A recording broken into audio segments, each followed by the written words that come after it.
Hello, good morning সবাইকে। কাল এত ঝড় বৃষ্টি হয়েছে সবাই জানো, আর আমি ঝড় বৃষ্টির মধ্যে ভিডিও তোলার চক্করে কালকে খুব জোর পড়ে গেছি জানো তো, খুব বেঁচে গেছি যে আমার মাথা, হাত, পা বা কোমর কোনোটাই ভাঙিনি। নিচ থেকে তুলছিলাম ভিডিওটা, বেশ ভালো, শিলগুলো ধপাধপ পড়ছিল, এতটাই ঝড় ছাড়ছিল যে জানলা খোলাতে ঘরে পুরো জল ঢুকে যাচ্ছে। এবার ভিডিওটা তুলতে পারছিলাম না, দিয়ে ভিডিওর চক্করে যে মানুষের কতটা বিপদ হয় সেটা আমি কালকে নিজে বুঝতে পেরেছি। সেই যাই হোক, আমাকে অনেকবার নাড়ু বারণ করলো যেও না ছাদে, তবু আমি একটা কথাও শুনিনি। গিয়েছিলাম ব্যালকনিতে, সেখানে গিয়েও তুলতে পারিনি, সোজা চলে গেছি ছাদেতে। ছাদে গিয়ে বেশ তুলেছি, কিন্তু শিল তো পড়ছিল ধপাধপ, কিন্তু ক্যামেরায় ক্যাপচারটা হয়নি শিল পড়াটা, যেহেতু মিশে গেছে একদম ছাদের সাথে। এবার যখন নেমে আসছি সিঁড়িতে জল পড়েছে, এবার ফুট থেকে জুতো কিনেছি, ফুটের জুতো সস্তা মানেই পস্তা, সেই পস্তানোটাও হলো, মানে এগুলো হচ্ছে কি বলতো, একটা লাইফ লেসন, আর কিছুই না। সিঁড়ি থেকে যখন নেমে আসছি তখন ওখানটায় স্লিপ আমার চটিতে কাটলো, গ্রিলটা ধরলাম, গ্রিলটা এসে পায়ের মধ্যে পড়লো, ধাপাং করে একদম পাটা এতটা ডিপভাবে কেটে গেল, পুরো সাদা যে অংশটা চামড়া সেটা পর্যন্ত বেরিয়ে গেছে। যাই হোক, উঠলাম অনেক কষ্টতে, উঠে আবার যে আরেকটা পা দিয়েছি আবার পড়েছি, মানে ওইভাবে করে পুরো উচিত হয়ে পড়েছি। মানে এবার কি বলতো, মানে আমার লাকটা ভালো যে আমি গ্রিল আর এটা ধরে ফেলেছি, আর চটিতে যে আমি স্লিপটা খেয়েছি আমি একদম আইডিয়াই করতে পারিনি। তার কিন্তু আমি চটিটা ওখানে খুলে রেখে খালি পায়েতে উঠি, আবার কোনো রকম খুঁড়িয়ে খুঁড়িয়ে ঘরের মধ্যে ঢুকেছি, এসে দেখছি আমার হাঁটুর অবস্থা খারাপ, পুরো একদম ডিপ হয়ে কেটেছে, একবারে কোমর থেকে পায়ের পাতা অবধি পুরো ফুলে গেছে। এতটাই বাজে অবস্থা হয়ে রয়েছে যে কি বলবো। সে রাতে আর আমি ঘুমোতে পারছি না, হাঁটতে পারছি না, লাস্টে ব্যথার ওষুধ খেয়ে গিয়ে এবার ঘুমিয়েছি। এখনও সে খুঁড়িয়ে আসছি, চটি পায়ে দিতে পারছি না, খালি পায়ে হাঁটছি, কিন্তু খুব শোচনীয় অবস্থা। তাই বলছি যারা ভিডিও করছো মানে খুব সাবধানে করবে, কেয়ারলেস একদম হবে না, যেটা আমার হলো। আমি এতটাই কেয়ারলেস হয়ে গেছি যে আমি বুঝতেই পারিনি। কেয়ারলেস বলতে আমি ধরে ধরেই নামছিলাম, ধরে নেমেছি বলেই কিন্তু আমি একটুখানি রেহাই পেয়েছি। আমি যদি শুধু খালি হাতে নামতাম তাহলে কিন্তু খুব জোর লাগতো। আমার একটা অভ্যাস আছে, আমি যখনই না সিঁড়িতে উঠি, যে কোনো জায়গায়, বাড়ি হোক বা বাইরেই হোক, আমি না রেলিং ধরে ধরে উঠি, কেন জানি না আমার একটা হ্যাবিট হয়ে গেছে। তো রেলিং ধরে ধরে নেমেছি বলেই কিন্তু আমি একটু বাঁচতে পেরেছি, নাহলে আমার কালকে অবস্থা খুব খারাপ যেত।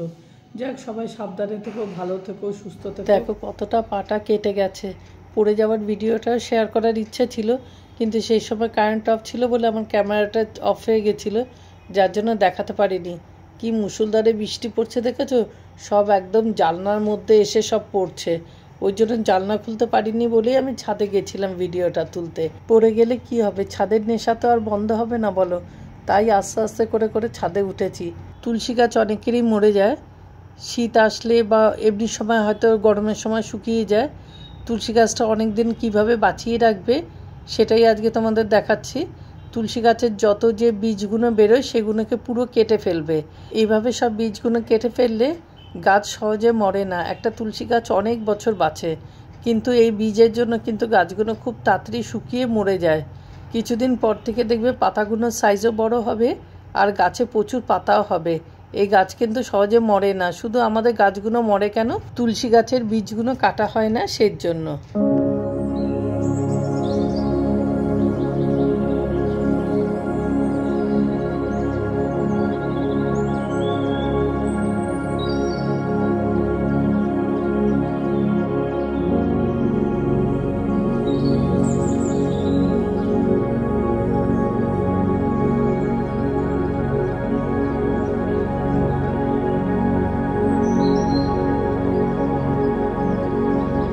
এই শাকটা কিন্তু টবেতে নিজে থেকে হয়, নামটা আমি যদিও এখন ভুলে গেছি, মনে নেই নামটা।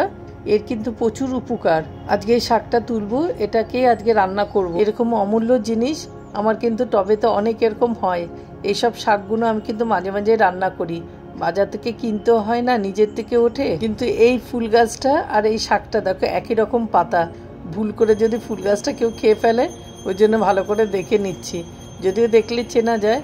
গাছগুলো অনেক দিন হয়েছে ওষুধ দিইনি, যেহেতু বৃষ্টিটা পরপর হলো, আর বৃষ্টির পর যদি একটু ওষুধ না দিই গাছগুলো প্রচুর পোকা হয়ে যায়। হাওয়াও দিচ্ছে প্রচুর, তার মধ্যে স্প্রেটা করছি, নাহলে আবার বৃষ্টি আসলে স্প্রে করতে পারবো না।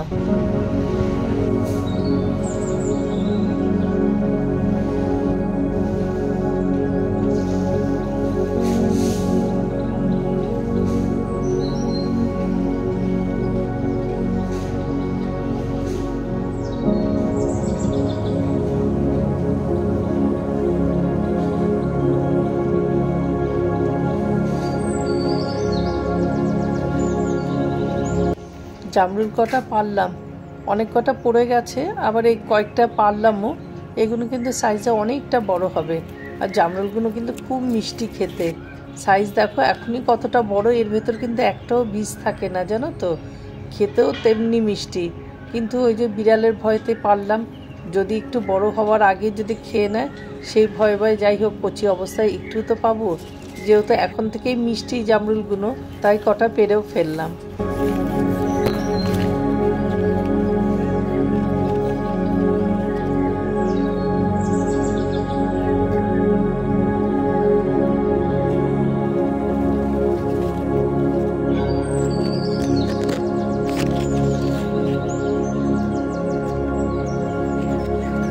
সিম্বা পাহারা দেয় ছাদে, আর লিও নিচে নাড়ুকে প্রোটেক্ট করে। ওর প্রোটেক্ট করাটা দেখো, নাড়ু যখনই জল ভরতে আসবে ও সারা জায়গায় ভাউ ভাউ ভাউ ভাউ করবে।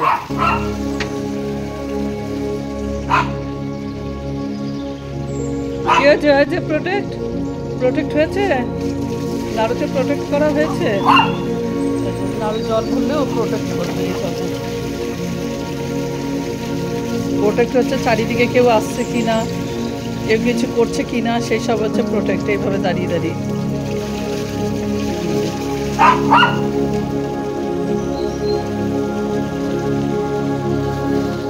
সিম্বা বারণ করেছি কিন্তু তোকে।